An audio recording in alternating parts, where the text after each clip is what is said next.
You gonna be feeling like a sissy after this one. Sissy with soft hands.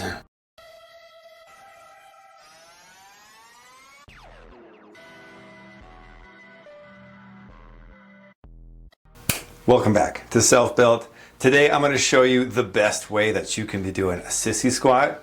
If you've never heard of them, it's one of the most intense body weight exercises you can do. No weights required, all you need is a body.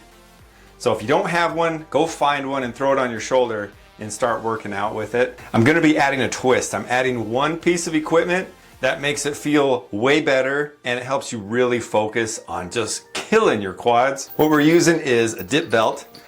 I mean, essentially all you need is something that will attach to your waist that you can attach to something else. So if you don't have this, no worries, just use something else. I'll leave a link in the description if you don't have one of these, just to give you an idea of where you can find it. If you do happen to buy it, does support this channel at no cost to you. Thank you so much for buying. Let me show you what we're doing. I'm gonna attach myself to my squat rack. Just gonna get this ready real quick.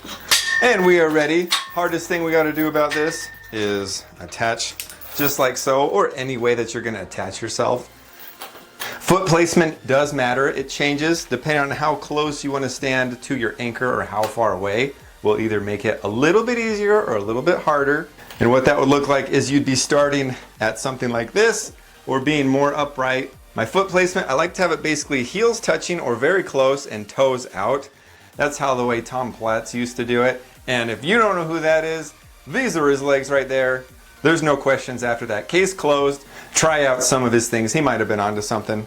I've already done 2 warm-up sets, which I highly recommend because this is something where you need to feel it out. You need to know what your knee health is, and if you have that range of motion. The last thing you want to do is force your body to do something it's not able to do quite yet. The best way I keep tension on my quads is I'll drive my hips forward, which is essentially just squeezing your butt cheeks. So if you're doing that, you're keeping all the tension here. Otherwise, you're going down like this. You'll still feel it in your quads, but it's not as hard. But that leads to when you're too tired, you can switch your form up real quick. Whenever you're on the descent, make sure you are in control 100% of the time, because this is where you're feeling it out. You're seeing if your knees are healthy enough to do this, if you have the strength to do it, and if it feels good. If your body says no at any point in time, stop it. Don't go as low. Change your foot placement up. And if that still doesn't help, this workout's just not for you. That's part of working out, is figuring out what feels good and what doesn't hurt and just going with it. Ooh. But these things wipe me out. Whew. Just keep that form nice and controlled, as low as you're able to comfortably. Ooh. And you can go quicker on the way up, but do not drop on the way down, just because it puts your knees in a position to where if they're like, hey, don't do this, you might regret it. The reason I like using this belt is because you don't have to hold on to anything, it's holding on to you. And you get a nice little handle, which is right here. So it makes it easy to hang on to. And you can just kind of lean back, hang on to the chain. Oof. And get a crazy stretch and contraction. It's kind of like a poor man's leg extension almost. Oof. Man. Oh, burning.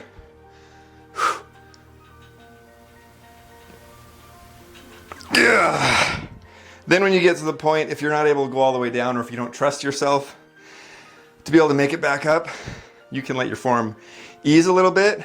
You can drop your hips a little bit more, because that is still hitting your quads. Whew. Yep. So there's a couple ways you can modify once you hit failure. But for the most part, try to keep your hips locked in. And it's going to give you some serious growth and burn. I would say this is the best single joint exercise you can do for quads, because it truly focuses on just that. You don't use glutes, you don't use hamstrings, and unless you got a leg extension in your gym, I would say this is easily the best one.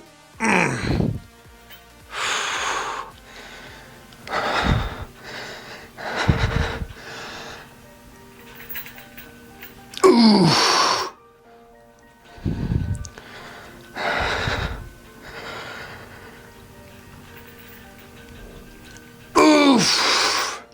And then you can just kind of hang out. If your knees aren't locked, you're still using your quads to hold you up. Mine are still on fire.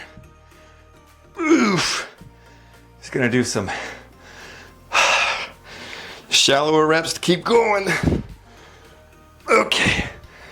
Ooh. If you're new to this exercise, first focus on getting good technique, contraction, and how it feels.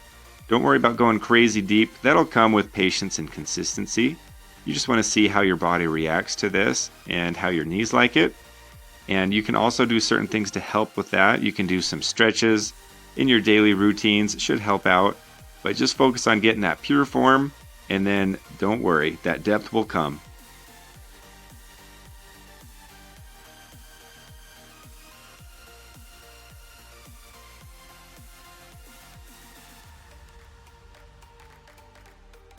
And like we talked about earlier, once you hit that fatigue and you don't feel like you can go as deep as you want with your hips locked in, then you can let your hips go back a little bit, focus on just the quads, and keep going if you'd like. You can make this as intense as you want. Oof. It almost feels like I'm on a swing or something. Oof. As you've probably seen, my heels do raise and I do get on my toes. That might seem kind of strange, but just try this exercise out. Be careful with this exercise as you would with any other exercise, and listen to your body. If you do it right, you can get some great rewards. Like not being able to walk upstairs. Whew. Being in a lot of pain, but the good kind. And that is it for this video, my self-built Torinos. I hope you enjoyed it. Don't forget to like, share, and subscribe. Let me know what your thoughts are on this setup. Some people's opinions are against doing sissy squats, so let me know what you think and why you don't like them, or why you do like them. This exercise definitely has to be the most bang for your buck for the least amount of weight and equipment needed when you're at home. You can also do this at the gym too. All you need is a body and gravity too. I forgot that. So don't forget your gravity. I'm gonna finish off my leg workout. Don't worry, there's more good videos to come, and there's only one way to find out, and that is to stay tuned to more self-built.